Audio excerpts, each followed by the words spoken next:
Hello friends, आज की video में डिस्कस करने वाले हैं leet code problem 540 that is single element in a sorted अरे। प्रॉब्लम बहुत ही जबरदस्त प्रॉब्लम है, बाइनरी सर्च का आखिरी तक बने रहिएगा, बहुत मजा आएगा। प्रॉब्लम में क्या है, वी आर गिवन एन अरे ऑफ इंटीजर्स। इसमें सारे एलिमेंट्स हैं टू टाइम्स अपीयर हो रहे हैं एक्सेप्ट फॉर वन एलिमेंट। वो एक एलिमेंट है जो कि सिंगल टाइम है, बाकी सारे एलिमेंट्स वो टू टाइम्स अपीयर कर रहे हैं। ठीक है, तो आपको return the single element that appears only once. तो जो एक एलिमेंट सिंगल टाइम अपीयर हो रहा है आपको उसे रिटर्न करना है। और your solution must run in O of log n time and O of one space. ठीक है, लॉग एन टाइम में करना है तो भाई सिंपल सा, अगर लॉग एन लिखा हुआ तो आपको इंडिकेशन मिल जाना चाहिए कि यहाँ पे बाइनरी सर्च है, किसी को कहने या बताने की जरूरत नहीं है। अगर लॉग एन लिखा हुआ है तो बाइनरी सर्च, इस प्रॉब्लम को बाइनरी सर्च के ही नजरिए से देखना स्टार्ट कर देना चाहिए। लेकिन अगर बाइनरी सर्च नहीं होता तो आप इसको, इसका सिंपल सॉल्यूशन कैसे लिखते हैं हम उसको भी एक बार देखेंगे कि भाई सिंपल ब्रूट फोर्स सॉल्यूशन क्या होगा। हम क्या करते हैं, I is equal to zero से लेकर आई लेस एन माइनस वन तक लूप चला लेते हैं। ठीक है, अगर कोई भी एलिमेंट है वो अपने नेक्स्ट एलिमेंट के बराबर नहीं है तो आपको आपका आंसर मिल गया और आप ब्रेक कर जाओ। अदरवाइज आप क्या करो, आपके आई को इंक्रीमेंट कर दो, जैसे कि देखिए। और अगर पूरी लूप खत्म होने के बाद भी अगर आपको आपका आंसर नहीं मिला तो लास्ट एलिमेंट ही आपका आंसर होगा। देखिए जैसे इसमें वन है अपने नेक्स्ट के बराबर है, ठीक है, तो आपने यहाँ पे आप टू पर आ गए आई प्लस प्लस करके, टू भी अपने नेक्स्ट के बराबर है तो आप और आई प्लस प्लस करके थ्री पे आ गए। लेकिन आपकी लूप एन माइनस वन तक ही चलने वाली थी, तो इन द लास्ट आपका आंसर क्या हो जाएगा, nums of n minus one. और ये वाला केस रहता है तो देखो वन अपने वन के बराबर है तो आप इंक्रीमेंट कर जाते, टू अपने नेक्स्ट के बराबर नहीं है तो आपका आंसर टू हो जाता। तो ये क्या होगा, brute force solution O of n, O of n time and O of one space. अब हम आते हैं ऑप्टिमल सॉल्यूशन की तरफ। ऑप्टिमल सॉल्यूशन की तरफ जाने क्योंकि आपको क्या है, लॉग इन टाइम में करना है, हमको इसको बाइनरी सर्च के नजरिए से देखना है। और भाई बाइनरी सर्च एक और चीज हमको इंडिकेट कर रहा है कि भाई सॉर्टेड अरे है आपके पास, क्या है सॉर्टेड है, तो ये आपको और मतलब एक नजरिया दे रहा है बाइनरी सर्च का। तो हम कुछ ऑब्जर्वेशन करेंगे फिर हम अपना सॉल्यूशन लिखेंगे, ठीक बात। आगे आगे बढ़ते हैं हम लोग। देखिए यहाँ पर आप एक चीज ऑब्जर्व करो, देखो one one two two three three four four eight eight, सारे के सारे एलिमेंट्स पेयर में है एंड सारे के सारे एलिमेंट्स सॉर्टेड है, सही बात। तो अगर आप यहाँ पे अगर आप कुछ ऑब्जर्वेशन करोगे तो आपको क्या दिखता है, अगर कोई भी एक पेयर ऑफ एलिमेंट्स है, मीन्स अगर आप देखोगे कोई भी अगर पेयर ऑफ एलिमेंट्स है, सपोज देखिए वन वन है, वन वन है, तो इनमें से देखो जो फर्स्ट एलिमेंट है उसने क्या किया है, इवन इवन इंडेक्स पे आकर हुआ है, एंड जो सेकंड एलिमेंट है वो ऑड इंडेक्स पे अकर हुआ है। आप कोई सा भी पेयर उठा के देख लो, जैसे देखिए यहाँ पे थ्री था, थ्री के जो दोनों पेयर हैं तो एक पेयर ने, जो थ्री के पेयर में जो फर्स्ट थ्री था उसने इवन इंडेक्स लिया है एंड जो नेक्स्ट थ्री था उसने ऑड इंडेक्स लिया है। आप कोई सा भी पेयर लेके देख चेक कर सकते हो, क्यों भाई सारे एलिमेंट्स पेयर में ही अकर कर रहे हैं और सारे सॉर्टेड है, तो आपका इंडेक्सिंग जीरो से स्टार्ट होता है, तो भाई फर्स्ट एलिमेंट ऑब्वियसली बात है आएगा इवन पे एंड नेक्स्ट एलिमेंट आएगा ऑड पे। आप चेक कर सकते हो, एट में पहला वाला एट इवन पे आया एंड सेकंड वाला एट ऑड इंडेक्स पे आया, ठीक है। तो मीन्स हमने क्या ऑब्जर्व किया कि अगर आपका एलिमेंट सॉर्टेड है एंड सबके सारे के सारे एलिमेंट्स अगर पेयर में है तो उनमें से एक एलिमेंट फर्स्ट मतलब हर एक एलिमेंट के पेयर का first element even index occupy करेगा and second index odd index, second element odd index occupy करेगा, ठीक है। ये कब हो रहा था, जब आपका केस आइडियल था, सारे के सारे एलिमेंट्स आपके पेयर में थे।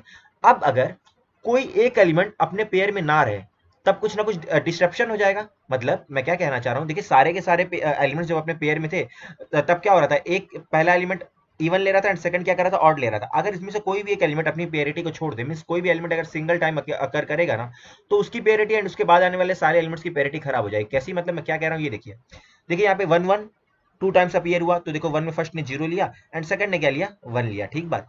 तो मतलब हमारा तो यही फंडा था कि अगर जो आइडियल अगर आपका पेयर होगा तो उसमें जो आपके पेयर का जो फर्स्ट एलिमेंट होगा वो कौन से इंडेक्स पे आएगा, इवन पे, एंड जो सेकंड एलिमेंट होगा आपके पेयर का, या कौन है आपके पेयर का सेकंड एलिमेंट है वो ऑड इंडेक्स पे आएगा, ठीक है।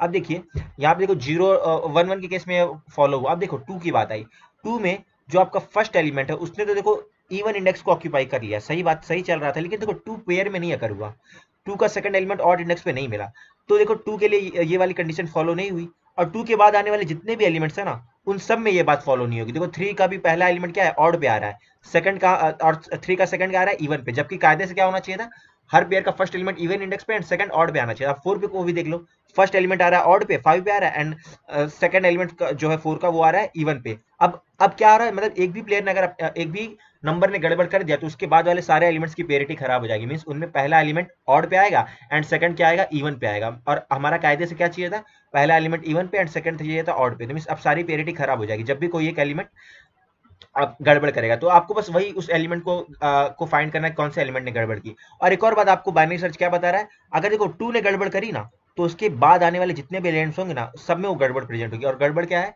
कि भाई फर्स्ट एलिमेंट अगर कुछ भी अगर रॉन्ग हो रहा है तो उसके बाद क्या हो जाएगा ना, फर्स्ट एलिमेंट कौन से पोजीशन पे आएगा, ऑड पे, एंड जो सेकंड एलिमेंट होगा आपके पेयर का वो आएगा इवन इंडेक्स पे।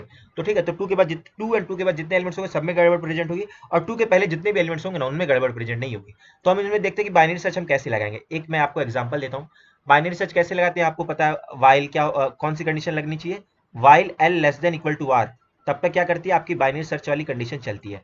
और आपका एल इनिशियली कहाँ पर है, यहाँ पे आपका एल है 0 पे, एंड आपका आर कहाँ पर है 8 पर, ठीक है। आपका आर इस समय 8th इंडेक्स पे है, और आपका मिड क्या होता है, आपका मिड होता है एल प्लस आर बाई 2, ये आपका मिड होता है, सही बात। अब देखते हैं, अब मिड क्या है, सबसे पहले क्या है 0 + 8, अभी अभी फर्स्ट टाइम आपका मिड क्या है, आपका मिड है इस समय 0 + 8/2, दैट इज क्या होता है 4।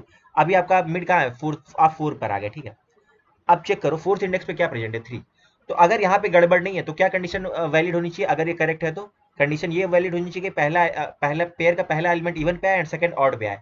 तो मीन्स अगर आप ये चेक करोगे कि जैसे देखिए 3 है, थ्री कौन सी पोजीशन पर है, 3 इवन वाली पोजीशन पर है, तो कायदे से अगर ये सही है तो इसका नेक्स्ट जो मतलब इसका जो नेक्स्ट ऑड इंडेक्स है 4 के नेक्स्ट क्या है 5, वहां भी 3 प्रेजेंट होना चाहिए, तभी तो 3 की पेरिटी होगी। अगर ये वाली कंडीशन आप मानोगे तो वो 3 कौन से इवन इंडेक्स पे है, तो उसका अगला एलिमेंट कहाँ होना चाहिए, ऑड इंडेक्स पे होना चाहिए, ठीक है। तो मीन्स 3 का नेक्स्ट 4 का नेक्स्ट इंडेक्स क्या है 5, तो 5 पे भी 3 प्रेजेंट होना चाहिए, लेकिन अगर आप 5 पे चेक करोगे तो वहां पे 3 नहीं, वहां तो 4 प्रेजेंट है। तो मीन्स भाई 3 तो गड़बड़ वाली रेंज में है, कि भाई आपको पता चल गया कि 3 क्या है, 3 आपका जो है वो गड़बड़ मतलब वो रॉन्ग रॉन्ग रेंज में है। तो आप आपके आंसर को क्या करो 3 से इनिशियलाइज कर दो, मीन्स आपको पता चल गया ये गड़बड़ गड़बड़ है यहाँ पर 3 के पास। तो आपको क्या करना है, आपको उस एलिमेंट को पता करना है जहां पे पहली बार गड़बड़ शुरू हुई होगी, जहां पहली बार लफड़ा शुरू हुआ होगा। जैसे देखिए 8844 सब के सब गड़बड़ मतलब कि यहाँ पे देखिए 8844 सब के सब में मतलब प्रॉब्लम है, सबके सब में गड़बड़ है, लेकिन पहली बार गड़बड़ कब स्टार्ट हुई थी 2 पे। तो मीन्स आपको एक बार पता चलेगा कि भाई आपके आंसर 3 तो होगा, या फिर 3 के पहले कोई और एलिमेंट होगा, तो वो आपका आंसर होगा। तो मीन्स आपको क्या करना है, आपको एक गड़बड़ का एलिमेंट मिल गया, अब आपको उस एलिमेंट पे पहुंचना जहां पहली बार प्रॉब्लम शुरू हुई होगी, जहां पहली बार अगर आंसर वो आंसर में प्रॉब्लम शुरू हुआ होगा, तो ठीक है। तो ऐसे इसलिए हम क्या करेंगे, अगर मतलब अगर आपको पता चल गया कि आपका राइट रेंज पूरा का पूरा गड़बड़ है, तो मीन्स आपकी जो फर्स्ट एलिमेंट जहां पे गड़बड़ हुई होगी वो लेफ्ट में होगा, तो हम क्या करेंगे, यहाँ पे आप करोगे अपने आर को आप इनिशियलाइज कर दोगे मिड -1, कहाँ पहुंचा दोगे आप आपके आर को, आर इक्वल टू मिड -1 कर दो, क्योंकि आपको पता चल गया कि जहाँ फर्स्ट एलिमेंट जहां गड़बड़ हुई होगी वो लेफ्ट रेंज में है। तो आर को हम कहाँ कर दिए, पहले तो आपने अपने आंसर को 3 से इनिशियलाइज कर दिया, फिर हमने अपने आर को मिड -1, तो मीन्स अब आपका आर यहाँ से हट के यहाँ पे आ चुका है 3rd इंडेक्स पे, ठीक है। अब यहाँ पर आ गया, तो अब अगला मिड क्या होगा आपका, अब देखो 0 + 3/2, तो आपका मिड क्या आएगा, 0 + 3/2 करोगे तो आपको मिलेगा 1, ठीक है। तो मीन्स आपका मिड इस समय क्या आ गया 0 + 3/2, आप यहाँ पर आ गए, यहाँ पर आपका मिड है, ठीक है। अब देखो 1 पे 1 कौन सा इंडेक्स है ऑड, और अगर कायदे से 1 अगर सही है, यहाँ कोई गड़बड़ नहीं है, तो उसके लेफ्ट में जो इवन इंडेक्स होगा वहां वहां पे 1 का जो पेयर उसका फर्स्ट एलिमेंट होना चाहिए। मगर अगर मतलब देखो 1 वाली इंडेक्स पे 1 प्रेजेंट है, तो अगर 1 की पेरिटी सही है ना, 1 का इंडेक्स क्या है ऑड, तो अगर कायदे से अगर 1 अपने पेयर में, तो 1 के लेफ्ट में उसका साथी होना चाहिए, 1 के मतलब 1 के लेफ्ट में जो इवन इंडेक्स है वहां भी एक और 1 प्रेजेंट होना चाहिए। तो आप 0 पे जाके चेक करो तो यहाँ भी 1 है, तो मीन्स क्या पता चल गया अभी 1 के लेफ्ट में जितने भी एलिमेंट्स है ना, सबके पास सब अपनी अपनी सही अवस्था में, किसी को कोई समस्या नहीं है। तो मीन्स 1 के लेफ्ट में तो कोई प्रॉब्लम है ही नहीं, तो आपका आंसर अभी भी 3 ही रहेगा। और अगर कोई समस्या नहीं है तो 1 के राइट में समस्या होगी, तो अगर 1 के राइट में समस्या है तो आप अब इस बार क्या करने वाले हो, इस बार आप L is equal to mid +1 कर दोगे, क्योंकि देखो एल अभी कहाँ पे 0 पर है, और देखो 0 इंडेक्स पे कोई समस्या है नहीं, मीन्स मिड पे अभी कौन है 1 इंडेक्स पे कोई समस्या नहीं है, तो आपको उसके राइट रेंज में जाना पड़ेगा। तो आपका एल कहाँ पे आ गया, अब आपका एल यहाँ से आ गया 2 पे, ठीक है। यहाँ पे अब आपका 2 एल आ गया। अब 2 + 3/2, अब मिड क्या होने वाला है, क्योंकि पहले आपका मिड क्या था 4, अब 1, अब आप 2 + 3/2 करोगे तो आपका मिड क्या मिलेगा, अब आपको मिड मिलेगा 2, ठीक है। तो अब आपको मिल गया मिड 2, अब आप यहाँ पर आ गए, यहाँ पे आपका मिड है इस समय। तो अब चेक करो 2 कौन सा इंडेक्स है, इवन इंडेक्स है। अगर कायदे से 2 अपने पेयर में होगा तो 2 का साथी 2 का अगला साथी ऑड इंडेक्स पे मिलना चाहिए, मीन्स तो ये 2 का नेक्स्ट इंडेक्स क्या है 3, तो 3 पे आपको एक और 2 मिलना चाहिए, लेकिन जब आप 3 पर गए तो आपको 2 नहीं, वहां पे एक 3 मिला, तो मीन्स देखो 2 पे गड़बड़ है। तो मीन्स आपने क्या किया, अपने आंसर को अपडेट कर दिया, क्योंकि भाई 2 इवन है तो उसका नेक्स्ट साथी होना चाहिए था ऑड पे, तो 2 पे आपको मिली गड़बड़, तो आपने आपके आंसर को 2 से अपडेट कर दिया, ठीक है। और 2 से अपडेट कर दिया तो आपको पता चल गया कि भाई 2 पे गड़बड़ है, तो आपको क्या करना है, आपको तो फर्स्ट गड़बड़ वाले एलिमेंट को पकड़ना है जहां पे पहली बार प्रॉब्लम हुई होगी। तो 2 के आगे जितने भी एलिमेंट्स होंगे सब पे प्रॉब्लम हुई है, तो आपको क्या करना है, अपनी रेंज को और लेफ्ट में करना पड़ेगा। तो अब आर इक्वल टू अगर आप मिड -1 करोगे तो आप कब कहाँ पहुंच जाओगे, अब आप आर इक्वल टू मिड -1 करोगे तो आप यहाँ पहुंच जाओगे, ठीक है, 1 पे पहुंच जाओगे। और L less than equal to R की कंडीशन खत्म होगी, क्योंकि अब देखो आर आपका कहाँ पर है, आर 1 पे एंड एल 2 पर है, तो आप आपकी लूप ब्रेक होगी और आपका आंसर क्या हो गया 2। तो देखो फर्स्ट टाइम यही हुआ था, फर्स्ट टाइम जब भी प्रॉब्लम स्टार्ट हुई थी तो आपका कौन सा एलिमेंट था जहाँ पे पहली बार गड़बड़ हुई थी, वो एलिमेंट था 2। आप चेक कर सकते हो, देखिए यहाँ पे आपको आपका आंसर मिल गया, ठीक है। अगर आप चाहो तो हम एक और एग्जांपल ले सकते हैं, जैसे देखिए यहाँ पर भी इसको हम थोड़ा फास्ट लेते हैं। यहाँ पे आपका एल है, यहाँ पे आपका आर है, ठीक है। अब देखो फर्स्ट अभी मिड क्या आएगा, इनके लिए मिड लोगे तो 0 + 6/2, तो 0 + 6/2 क्या आता है 3, तो देखो 3 है, 3 कौन सा है 3, देखो 3 एक ऑड इंडेक्स है, ठीक है। तो अगर यहाँ पे क्या प्रेजेंट है 7, तो अगर 7 में कोई गड़बड़ नहीं है तो पहला पेयर का फर्स्ट एलिमेंट कहाँ होना चाहिए, इवन पे, अगर कोई गड़बड़ नहीं है। तो देखो 7 के लेफ्ट में कौन सा इंडेक्स है, 3 के लेफ्ट में 2, तो देखो 2 पे भी 7 प्रेजेंट है, तो मीन 7 पे कोई गड़बड़ नहीं है, तो मीन 7 के पहले सारे एलिमेंट्स है, वहां कोई समस्या नहीं है। तो आपको क्या करना पड़ेगा, अपनी गड़बड़ को ढूंढने के लिए आपको अपनी रेंज को बढ़ाना पड़ेगा। तो आपका एल कहाँ आ गया, 4 पर आ गया, ठीक है। अब 4 + 6/2, तो आपको कौन सा इंडेक्स मिलता है, आपको इंडेक्स मिलता है 5। अब यहाँ पे आपका मिड है, तो देखो 5 क्या है, 5 देखिए 5 क्या है, एक ऑड इंडेक्स है, ठीक है। तो 5 ऑड इंडेक्स है, तो अगर अगर 5 में कोई समस्या नहीं है तो 5 का पहला साथी इवन इंडेक्स पे मिलना चाहिए आपको, ठीक है। तो अगर आप देखोगे, तो अगर आप इवन पे जाओगे तो देखो इवन पे इस समय 11 नहीं, इवन पे आपका 10 है, तो मीन्स 11 पे आपके गड़बड़ है, तो आप आपके आंसर को 11 से स्टार्ट कर दो, ठीक है। और लेकिन आपको पता चल गया, आपको मतलब उस एलिमेंट वो एलिमेंट चाहिए जहां पहली बार गड़बड़ हुआ होगा, तो उसी की वजह से उसके राइट में सारे एलिमेंट्स में प्रॉब्लम हो गई, ठीक है। तो आपको उस एलिमेंट को फाइंड करना जहां पहली बार प्रॉब्लम हुई होगी। तो आप आपके क्या करो, अपनी सर्च रेंज को आप आर इजिकल टू मिड -1 कर दोगे, तो 5 था, तो आर आपका कहाँ पे आ जाएगा, 5 - 1, दैट इज 4 पे। अब 4 पे आ गया, तो 4 पे क्या प्रेजेंट है 10। तो अब देखो अगर 4 कायदे से सही होता तो 4 के राइट में मीन्स 4 का अगला साथी ऑड पे होना चाहिए, तो मतलब कि देखिए 4 पे क्या प्रेजेंट 10, तो 10 का अगला साथी उसके नेक्स्ट इंडेक्स 5 पे होना चाहिए था, ऑड पे होना चाहिए था नेक्स्ट एलिमेंट। लेकिन नेक्स्ट पे देखो क्या है, नेक्स्ट पे 11 है, तो मीन्स भाई गड़बड़, ये 10 में भी क्या प्रॉब्लम है, तो आपने आंसर को 10 कर दिया, ठीक है। और 10 करने के बाद आपको क्या, आपको तो वो एलिमेंट चाहिए जहाँ पे पहली बार गड़बड़ होना स्टार्ट हुई होगी। तो आप क्या करो, अपने एल को आप आपके आर को आप मिड -1 करोगे, तो आपका आर 3 पे आ जाएगा और आपकी लूप ब्रेक हो जाएगी, क्योंकि आर आपका 3 है एंड एल आपका 4 है, तो आपकी लूप ब्रेक हो गई। इस केस में आपका आंसर 10 हो गया।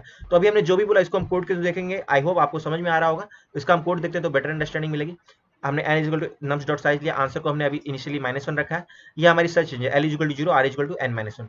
While l less than equal to r -1, हमने मिड लिया, मिड क्या है l plus R minus l by 2। आप इसको चाहो तो ऐसा भी लिख सकते हो, कैसा, l प्लस r/2। लेकिन मैं आपको बार बार बताता हूँ कि ऐसा हम क्यों लिखते हैं, ताकि इंटीजर ओवरफ्लो ना हो। अगर 10⁻9 प्लस 10⁻9 आपको उसको 2 बार ऐड करोगे ना, तो आपको ओवरफ्लो हो जाएगा, इंटीजर ओवरफ्लो। इसीलिए हमने क्या किया, l plus R minus l/2, इसकी वैल्यू इसके बराबर है, ठीक है। तो अगर आपको क्या चेक करना है, अगर आपका करंट इंडेक्स इवन है, अगर आपका करंट इंडेक्स इवन है तो आपका अगला साथी कहाँ होना चाहिए, ऑड पे होना चाहिए, ठीक है। तो देखो अगर करंट एलिमेंट इंडेक्स इवन है, साथ साथ में मिड है आपका n-1 से कम है, n-1 से कम हुआ तभी तो आप अपने मिड +1 को चेक कर पाओगे।